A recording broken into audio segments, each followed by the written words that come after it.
Gracias por continuar con nosotros. Y hablando de desescalada, hay un ámbito en el que todos tenemos mucha atención, pero de manera especial hoy queremos ponerlo sobre la mesa, y es el de la justicia en este tiempo de pandemia. Porque no ha terminado la pandemia, seguimos bregando ahí con todo lo que trae, y por eso se habla de la desescalada, o sea, una readaptación. Vamos a conversar en este momento. Hemos invitado al magistrado Fernando Fernández, miembro del Consejo del Poder Judicial, y para los fines también es el presidente del Plan de Continuidad de Labores del Poder Judicial. Así que, magistrado, muy buenos días. Queremos hablar de cómo la justicia desde este 1 de junio ha comenzado a dar pasos para una nueva normalidad. Así que les saludamos. Muy buenos días, Adi Burgos. Buenos días a todos los espectadores y ese gran equipo de este programa. Para mí es un placer estar con ustedes. Sí, para nosotros también, magistrado. Queremos hablar de cómo han sido estos días para arrancar. Estos días en los que sabemos las audiencias virtuales se mantuvieron. Desde el 13 de marzo se suspendió la presencia física de audiencias en los palacios de justicia, y a partir de ahí se consiguió armar un muñeco para audiencias virtuales. ¿Cómo fue esa experiencia y qué resultados ha dejado? Muy bien. Desde los inicios de la pandemia, el Poder Judicial tuvo que priorizar para atender todo lo general con relación a los servicios judiciales. Solamente quedó funcionando la jurisdicción de atención permanente, porque era la jurisdicción que trataba asuntos que tenían carácter de urgencia. Y a través de ella también se podían conocer, todavía se pueden conocer, hacer solicitudes para atender cuestiones que tengan carácter de urgencia o para atender reclamaciones de derechos fundamentales que no ameriten demanda. Eso desde el principio. Los resultados han sido muy positivos, porque la referida jurisdicción ya ha llegado a celebrar varios cientos de audiencias por la vía virtual, y los usuarios han tenido la oportunidad de acceder a esa jurisdicción para atender cuestiones de carácter de urgencia y muy puntual. Durante todo ese periodo que ha mediado desde que se dictó el estado de emergencia, el Poder Judicial ha seguido trabajando en atender la situación del servicio judicial frente a la pandemia del COVID. Y en tal sentido ha organizado durante ese tiempo un plan para darle continuidad a las labores del Poder Judicial, es decir, retomar aquellas cuestiones que habían sido paralizadas producto de la misma situación. Para ello se ha organizado un plan ya dado a conocer por el Honorable Consejo del Poder Judicial, en virtud del cual se ha organizado el retorno a las labores al quehacer rutinario en 3 fases fundamentales.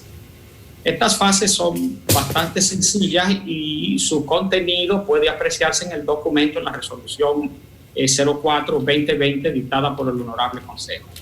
Estas fases se organizan en 3.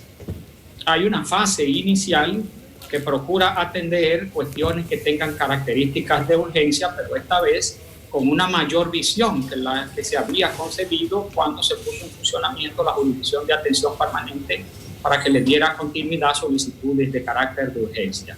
En este caso, se ha seleccionado cuidadosamente un conjunto de sedes judiciales para que atiendan solicitudes que tengan características de urgencia a través de la vía virtual.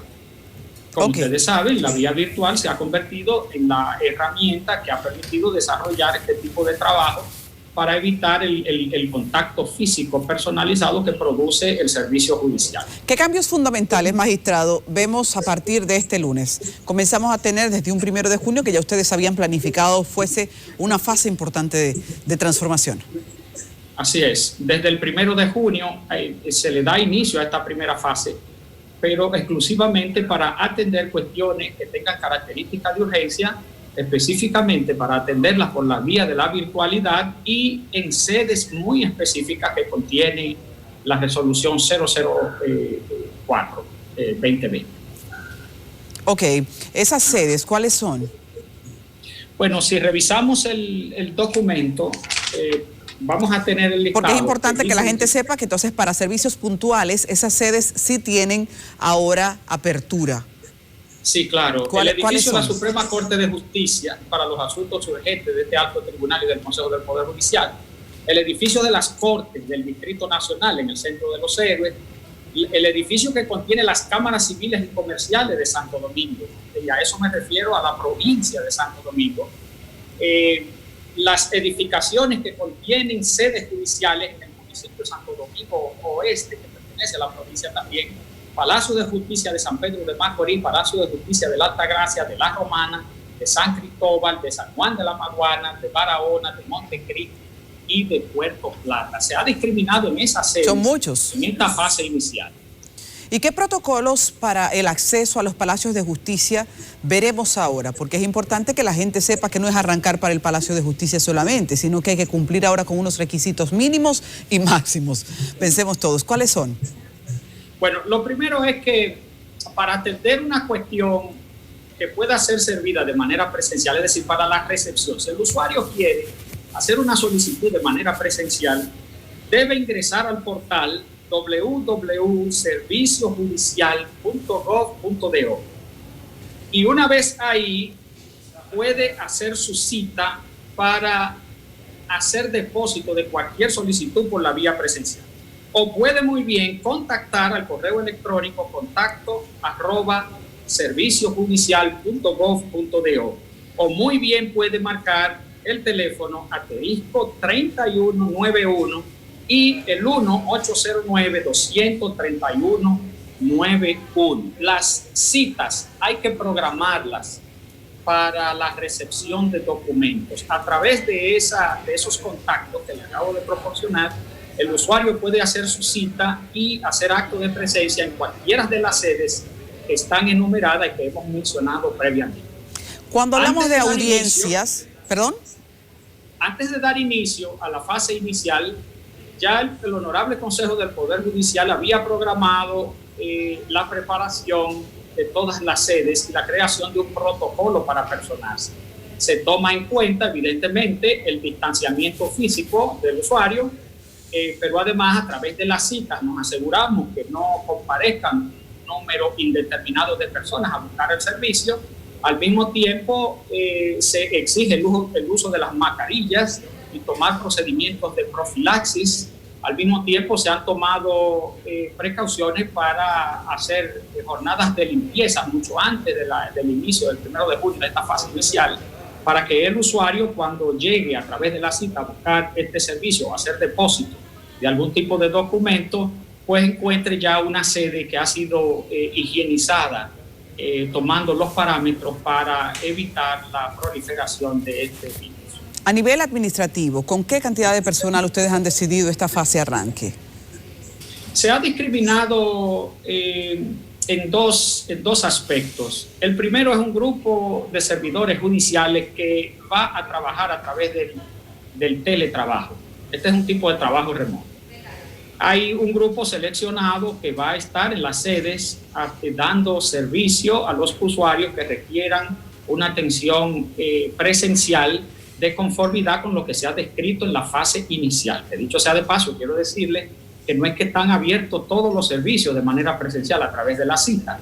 Lo que está abierto a través de la cita de manera presencial son aquellas cuestiones que tengan que ser recepcionadas para atender asuntos urgentes que no ameriten demora y que luego, una vez depositado o recepcionada cualquier solicitud, se va a desarrollar por la vía virtual. Excelente. Magistrado, a mí desde inicios se me han creado muchas incógnitas de las audiencias virtuales, pero oportunamente ahora que se está entrando a un nuevo ciclo es bueno saber, ¿se cayó en una especie de mora judicial grave durante este periodo o hasta qué punto los magistrados pudieron responder a las diligencias del día a día? Es evidente que hay un retraso, porque imagínense, el Poder Judicial cerró todas sus sedes y todas las labores administrativas por un espacio de tiempo muy considerable. Y ese quehacer rutinario de cada una de esas sedes está realmente en retraso. ¿Y en qué nivel podríamos decir que ahora nos pesa como sociedad esa mora? Porque durante muchos años nosotros hemos tenido ese monstruo. Tanto así que en un momento el Poder Ejecutivo tuvo que declarar el año de la mora judicial. Bueno, el Consejo del Poder Judicial fue que lo hizo. Ahora estoy ahí con dudas. Pero se declaró un año de la mora judicial porque eso impacta demasiado a un país. Ahora, ¿cómo lo enfrentamos? Sí, muy bien. Mira, por ejemplo, la Honorable Suprema Corte de Justicia no ha dejado de sesionar. y se ha mantenido constantemente celebrando sus plenos y todas sus audiencias por la vía virtual. Pero además, todos los jueces que tienen a su cargo el compromiso de producir fallos que no ameriten la celebración de una audiencia no han dejado tampoco de trabajar. Pero además, durante este periodo en el que se mantuvo el cierre de las puertas de la mayoría, de todas las sedes casi, porque solamente quedó la jurisdicción de atención permanente abierta a nivel nacional y el resto pues se ha mantenido cerrado. Durante ese periodo se han estado organizando varios equipos de trabajo para atender labores administrativas muy específicas y atender cuestiones que pueden irse adelantando para evitar el cúmulo de trabajo en términos de fallos en los tribunales. Por ejemplo, un juez que tenga 500 expedientes civiles en estado de fallo no tiene por qué celebrar ya una audiencia. Lo que tiene es que estudiar el expediente, preparar su sentencia y tenerla en antesala para que una vez se activen los plazos procesales, pues entonces proceder a la lectura de la referida sentencia. Nos vamos a dar cuenta que una vez avancemos en el desarrollo de las fases, la mayoría de los tribunales que tengan esta naturaleza ahí van a estar pronunciando cientos de sentencias que los jueces ya tienen listas para ser pronunciadas, pero no hacemos nada con pronunciar esas sentencias si actualmente los plazos procesales, en virtud de los cuales los abogados pueden actuar para impugnar las referidas decisiones, se encuentran suspendidas por la propia situación del COVID-19 y por decisión motivada que tuvo a bien rendir en su momento el Honorable Consejo del Poder Judicial. Por lo demás, el Consejo del Poder Judicial tampoco ha dejado de trabajar, se ha mantenido sesionando, haciendo su labor de rutina permanentemente. De hecho, yo diría que hasta se ha triplicado, porque hemos tenido que atender un conjunto de cuestiones que fueron emergentes producto de esta situación que le ha caído al mundo en sentido general. O sea que yo advierto que no hay una fatalidad respecto del retraso. Sí tengo que admitir, porque es imposible no reconocer que todas las audiencias que habían estado enroladas o cuyas audiencias habían sido fijadas por solicitud de los usuarios o fijadas de manera oficiosa por los tribunales, todas esas audiencias ahora mismo están en stock, están en espera a que una vez llegada la fase correspondiente, esas audiencias puedan tomar lugar. Ahí sí tenemos un retraso en el desarrollo del proceso que ameritan contundentemente la celebración de una audiencia para resolver las referidas controversias sometidas. Durante mucho tiempo, el traslado de los presos a los palacios de justicia para las audiencias ha sido un dolor de cabeza. En ocasiones no hay logística hasta por dinero. Y eso ha traumatizado muchos casos. Quisiera saber si ahora ustedes han identificado en esta experiencia prácticas con las que quisieran quedarse, porque ahora uno se da cuenta que la audiencia no tiene que caerse por la falta de un traslado. ¿Qué han visto por ahí? Bueno, mira, esa parte del traslado de los internos privados de libertad que han estado en conflicto con la ley no es una responsabilidad del Poder Judicial, sino del Ministerio Público.